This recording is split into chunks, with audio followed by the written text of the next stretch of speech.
Local productions on QTV are made possible with support from viewers like you. Thank you.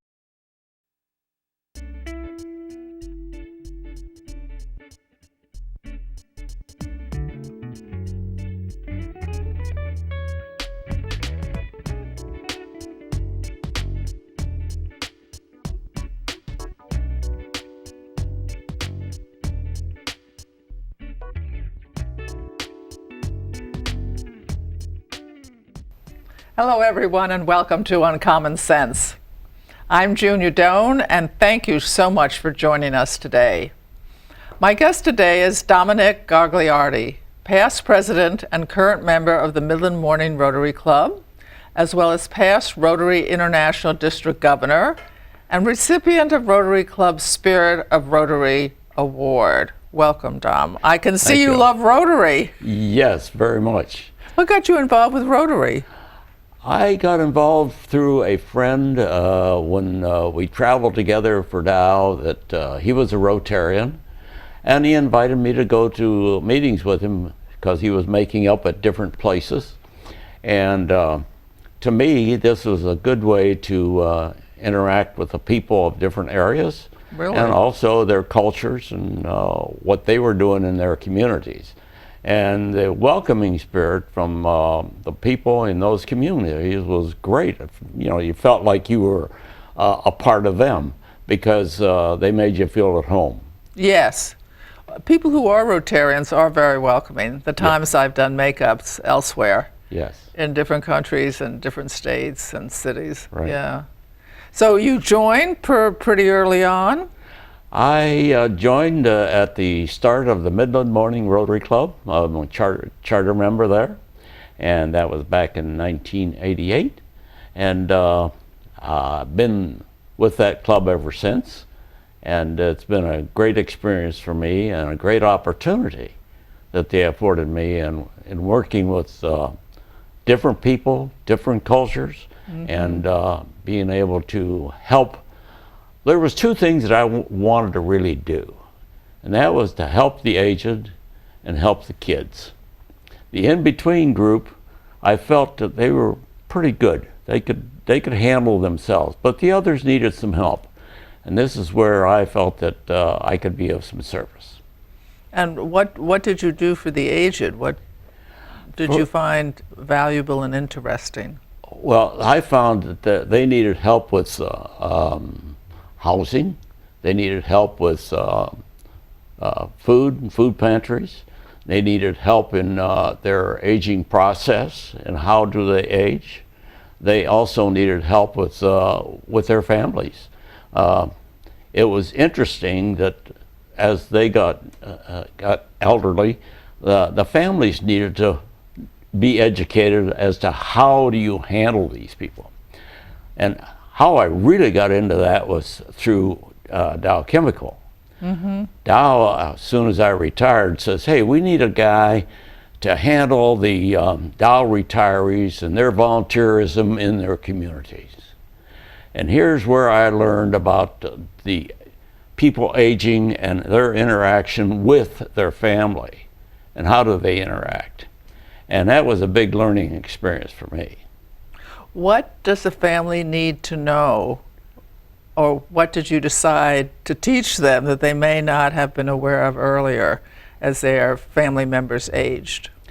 As family members age, you got to be compassionate, humble, understanding, and you need to give them some room as to being able to talk and make mistakes as they talk.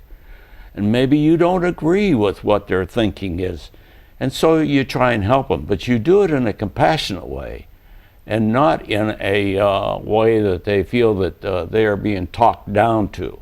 Yes. And so that they want to have the best quality of life that they can have through their elderly years. Yeah, respect. Yes, respect is a good word. Yeah, sure. I find the older you get, the less you are seen as a full person. And whether it's people are slower or this or that, sometimes the younger people exhibit, I wouldn't say an impatience exactly, but a quickness. Yes. That could be jarring. Yeah. One of the things that we fail to see is adding humor. Oh. Adding humor to these things. I've been spending a lot of time in a nursing home for the last 5 years. My wife has been in a nursing home. So I felt that she didn't have to go through this journey alone. And so I spent a lot of time there. But I find that I see a lot of people coming there into the nursing home that I knew at one time. And talking to them, adding a little humor to them, make them feel like, hey, they're part of the family. I think that this to me helps them to endure the hardship that they're going through and make them feel like, yes, I am still a person. Yes. So I think we need to do those kinds of things to help these people rather than, when they say something or want to do something, treat them like they're so dumb. Yes. That's poor choice of words, but right. I think it helps them. You can't be harsh with them, and you've got to be able to accept a little bit of resentment from them on things you say, and they are going through a very traumatic thing through their life, and I think that they just need that help.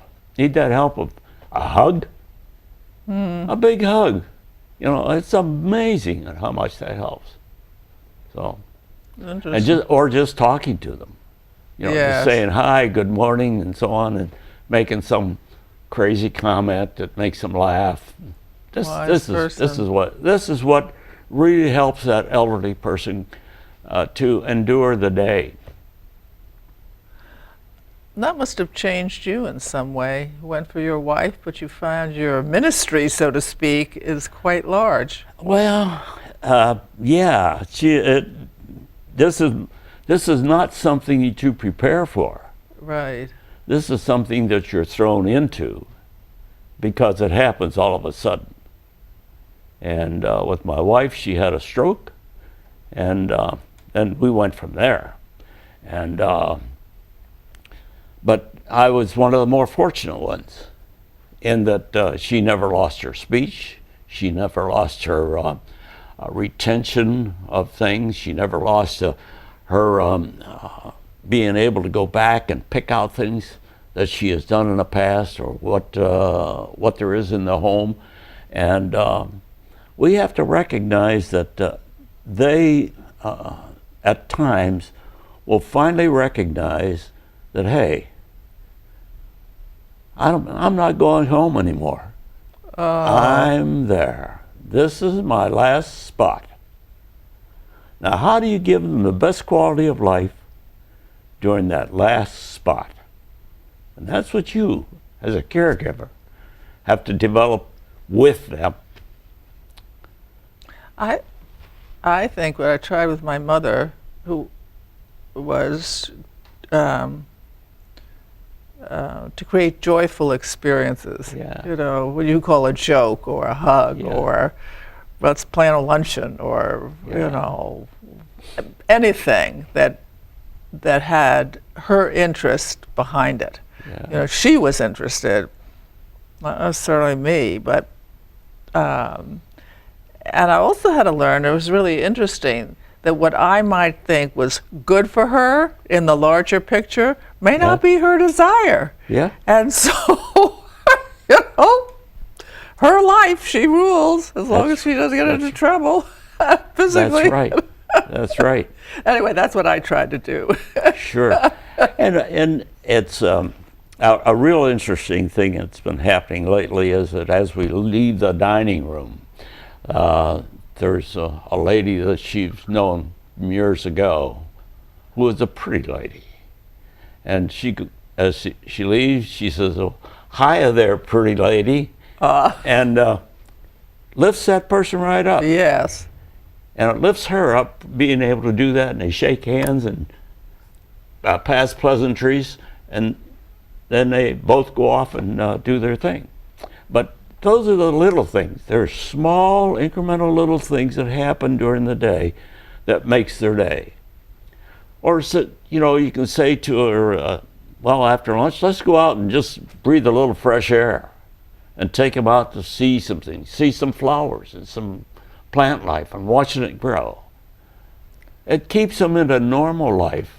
Right. And helps them to endure the process that they're going through. Which is challenging and Yes, sad. very much. What did you do at Dow by way of work? A little bit of everything. Oh. By education, I'm an engineer. And that's what I started in doing.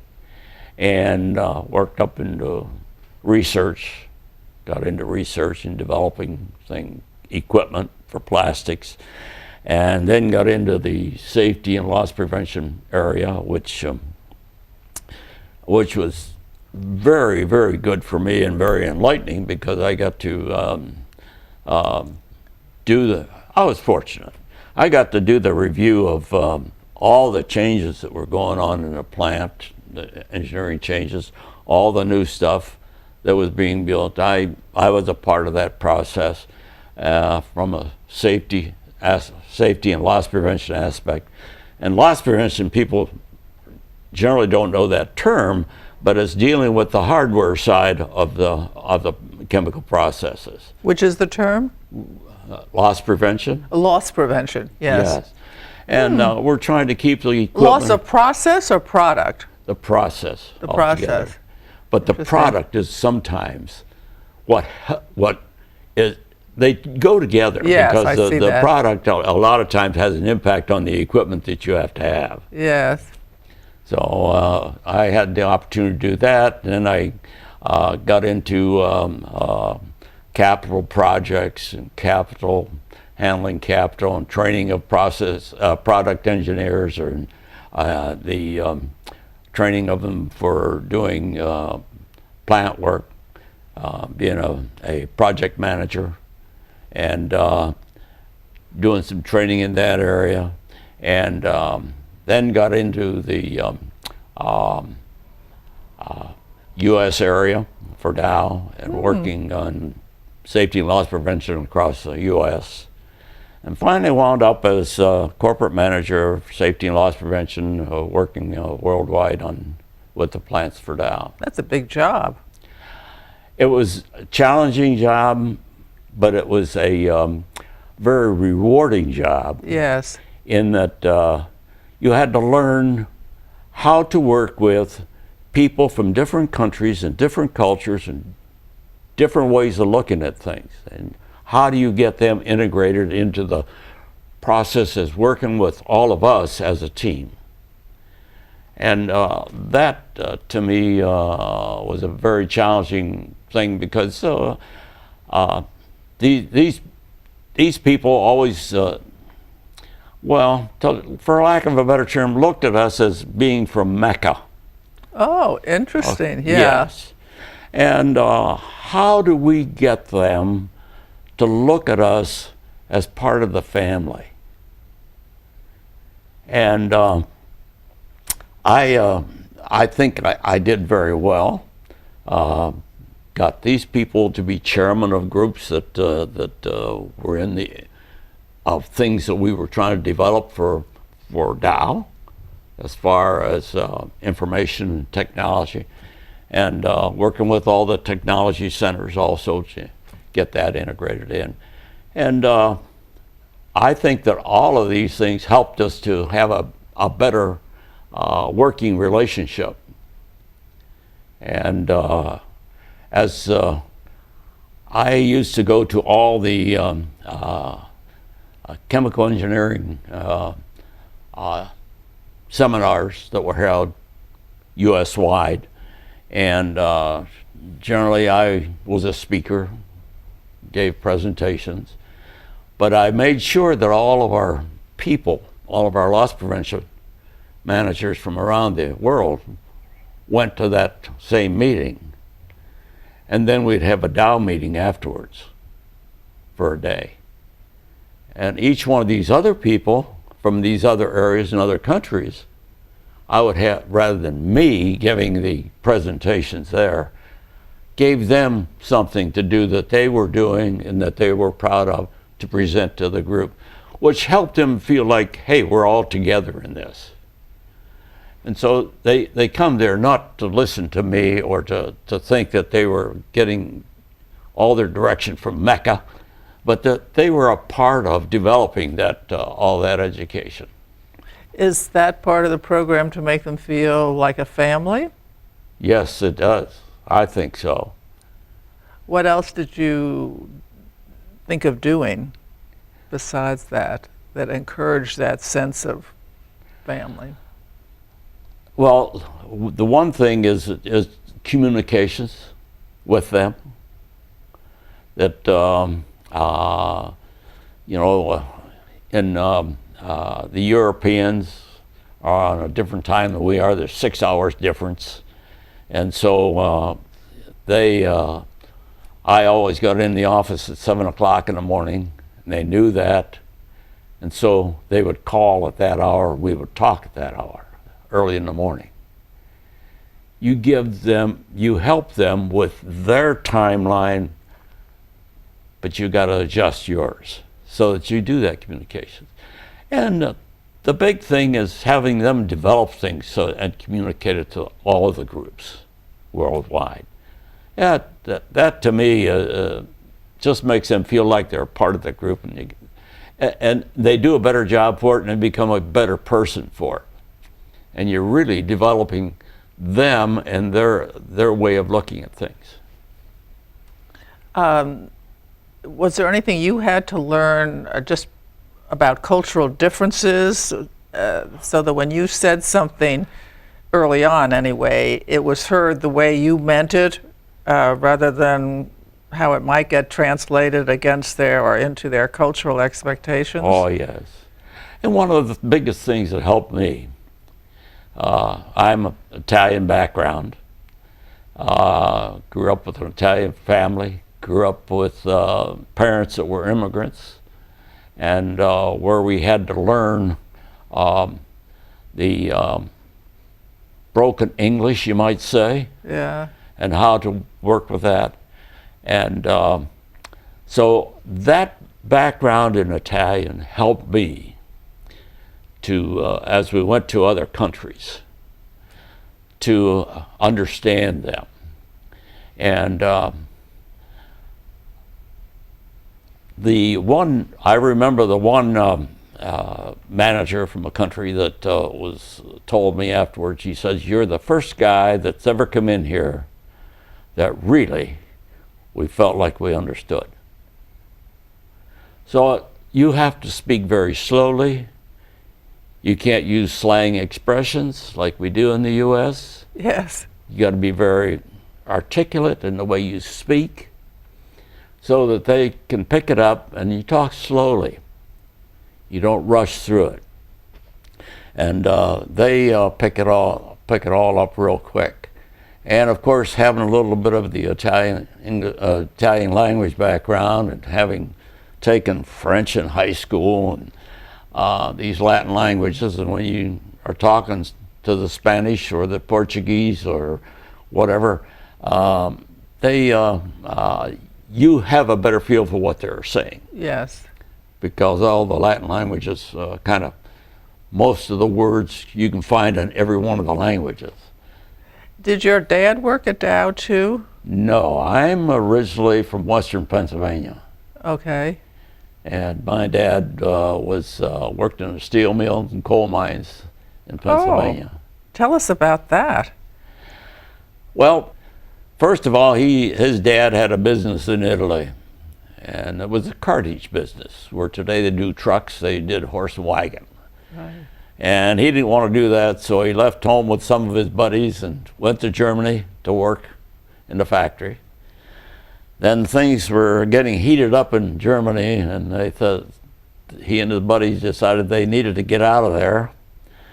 And they went to, I think it was Switzerland, and got on a boat, came across to Canada, then came on down into the U.S. through Canada. And these guys were all stowaways on a boat to get here. So he had friends that were down in Pennsylvania, and he worked his way down to the Pittsburgh area, and they only knew Italian, so their language was a barrier for them to really get anything but labor work. And so they finally got into the coal mines and then into the steel mill, and worked himself up to being a head operator in making steel. But a person with little education knew the drawbacks of that as far as progressing and doing many things that he would like to have done. But he got a lot of education from summer students, college students that came into the steel mill, and really found out the importance of education, and he passed that on to us, that we needed to study. You're going to school to study. You go into school to learn. This will be beneficial to you in the future. And so being a worker, a hard worker, we always, we learned that, hey, we had to do our job, get in there and pitch in and do it. We, when you had work to do, you went and did it. So he taught us also that helping people was a very big thing, to help each other. And so this is where the volunteerism comes in, you know. You learn from an early age that, hey, by helping people, there is some satisfaction here. And also that when you needed help, you know, people were ready to help you. So all of these little things that you thought were trivial things that maybe didn't mean too much, really are basic training for what can really happen in the future and how you can really apply them and make them bigger. Did he have a temper?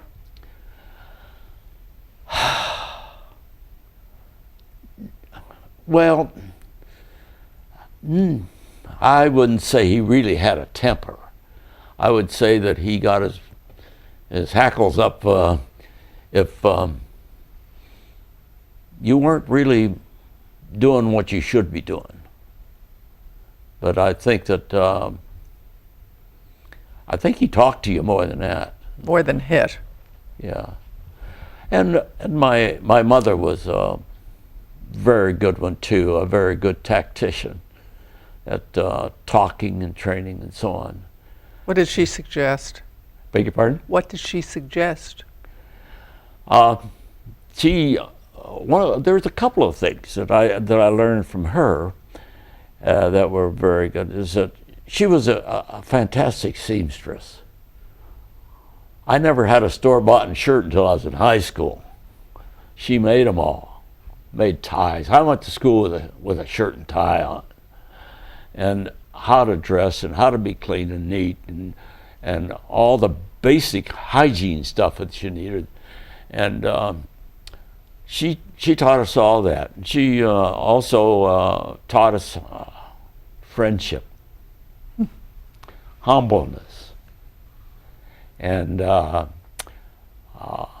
to interact with people.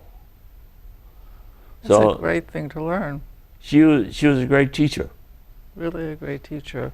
Well, I thank you so much for being with us today, and I've learned a great deal from you. Well, thank you. Thank you for having me. And one of the things I've learned is from your parents differently, from your father to help and your mother to be graceful with people, unkind and self-sufficient, that you carry that through into what now is a time of your life that you're helping your wife, but also you see the beauty and the need in some of the other people in the nursing home. And that that satisfaction, but also that ray of light you give them Yeah. is really so important, because people who have wrinkles, it doesn't make any difference. You know, the essence is still there. They are who they are.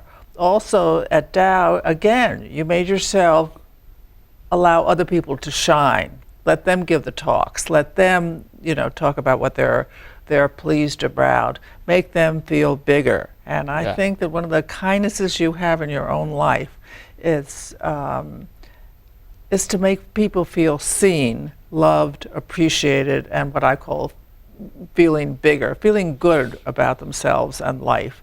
And that's a great gift. And I hope everybody watching learns it. So thank you for tuning in, and I'll see you next week. Have a blessed week. Everything good. Be kind. Thank you. To contact Junia, send her an email at info@juniadone.com. For more information, program schedules, and news about future guests, go to www.juniadone.com.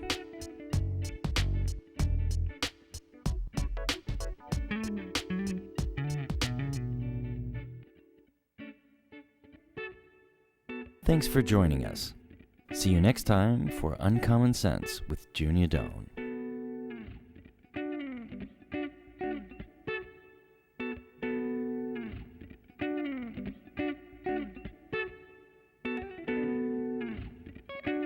Local productions on QTV are made possible with support from viewers like you. Thank you.